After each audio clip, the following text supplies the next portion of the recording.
So today I'm going to Ethan RoboKids pop-up shop.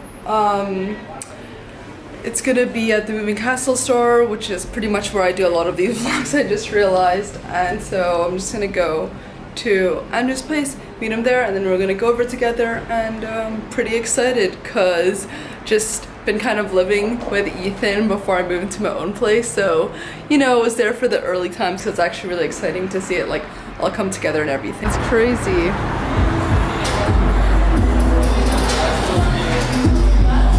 Oh, this is so crazy. Welcome. Hey. How are you? Really good.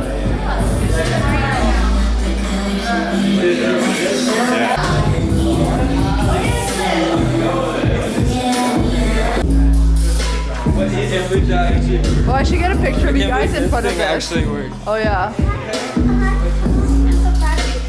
This place looks sick. So.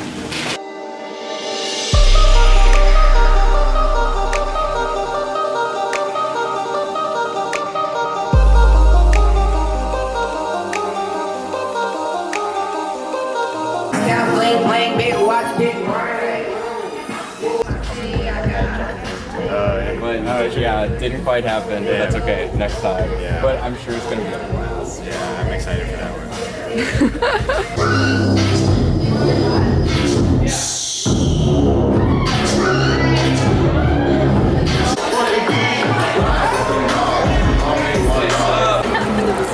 They're all melted, but I got them at night, so I don't know how it happened. I have one already. No, is it drunk? Yeah, they're gonna die pretty soon. Congratulations. No, they're not. I'm gonna bring them downtown.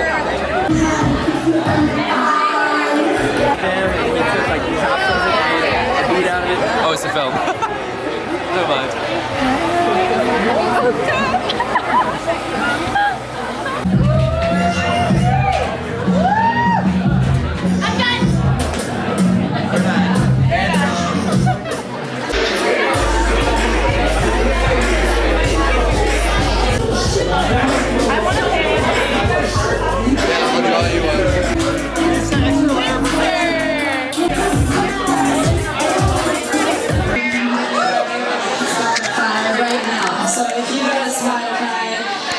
Listen to your tracks. I think we're so much better at giving the attention.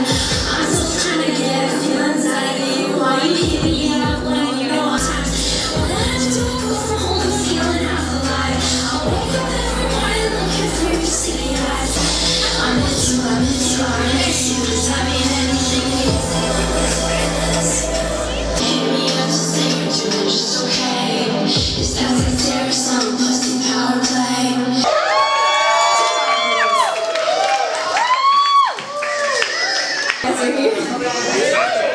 Go to Spotify and listen to them. A little bit. One more. This is called Judge Me.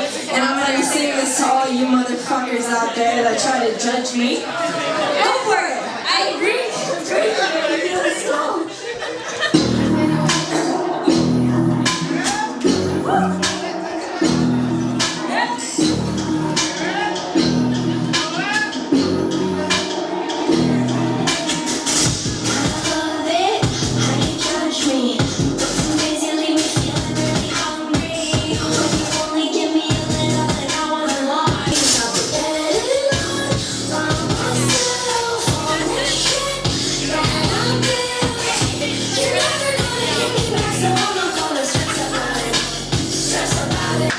Thank you guys.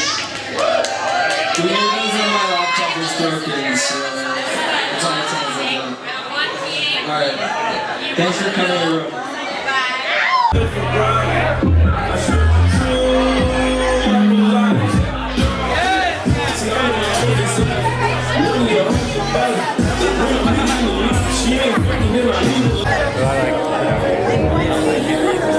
Today is Isaac or Sakima's event at the store, and it's gonna be super exciting. I just saw like on, you know, Insta stories, like what it's gonna look like. They're starting to paint all the walls every time they do an event there, so it's gonna be really, really cool. I'm excited, but I'm just gonna head over now.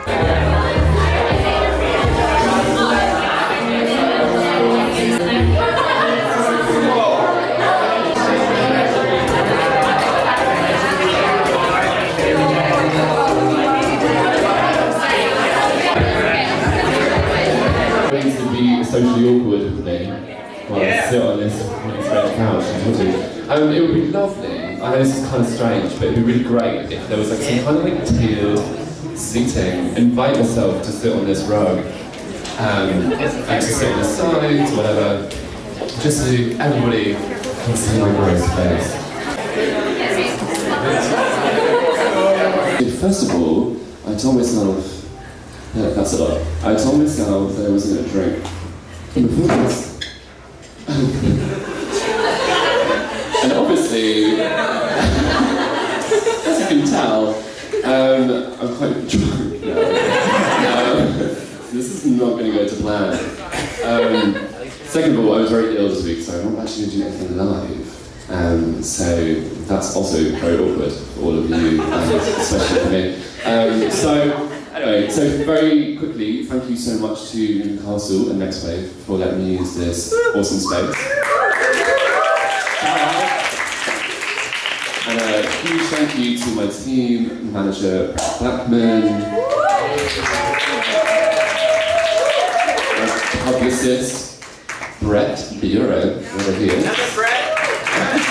Double Brett. It's a really confusing team. And obviously Drew, who is the A&R from outer space. And everyone else helping out.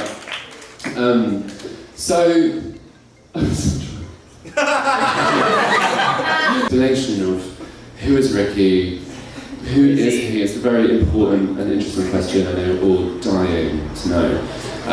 And explain two of the songs on the EP and kind of allow you guys to listen to it in space and kind of with the context of the narratives and stuff. So the first thing I'll talk about is who is Ricky. Welcome back.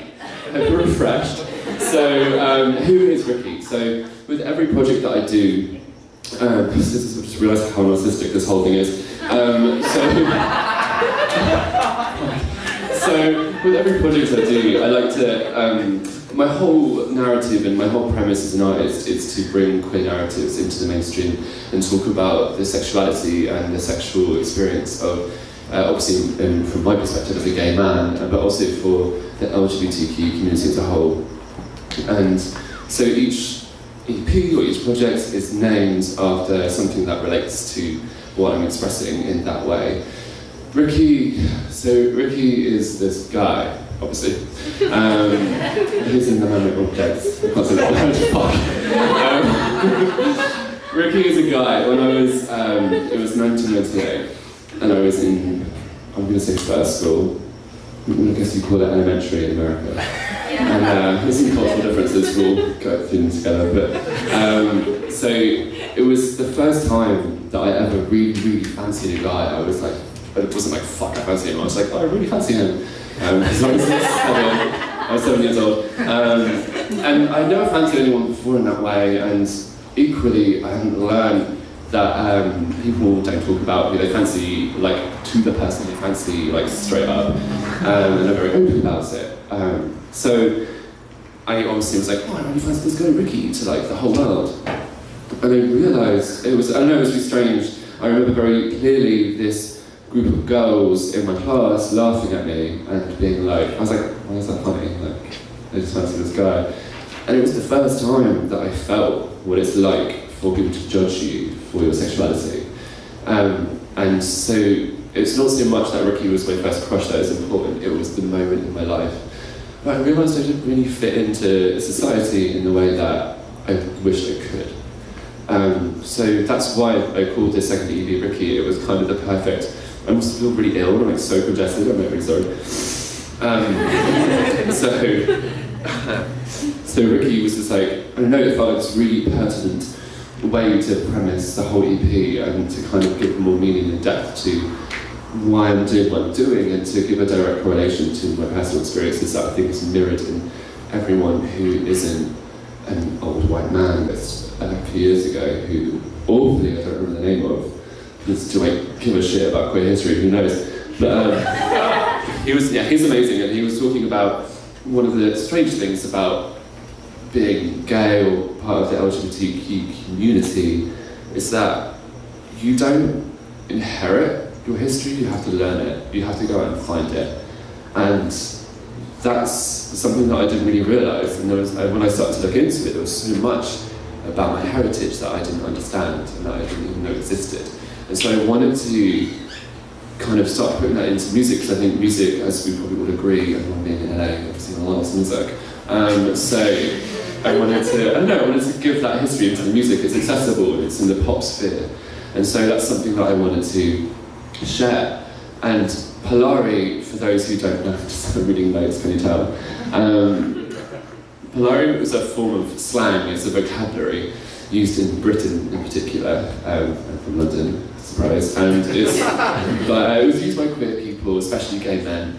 And there's kind of, we don't really know what the actual origin is of it, but it was particularly in prominence in the 40s, 60s and 70s as a way to communicate your sexual preference and your desires when you're talking to other queer people, when being gay was still illegal in England. And even though homosexuality was decriminalised in 1967 in England, there was a lot of persecution, especially from the police, that went on right up until 2003, which is actually fucked up. So you can believe it, which you probably can because of Trump, etc. But so obviously, I don't know, I think that's just such an interesting thing, like this whole narrative and this language and this vocabulary that we don't really think about, because we're just obviously so used to our own privileges in 2017 in LA or London, these liberal communities. And so in the spirit of keeping a light on the queer history, I wanted to juxtapose this vocabulary of Polari next to more contemporary phrasing that you see in popular music, in songs from Terry Jr., even Ashanti, TBT, and shit like that.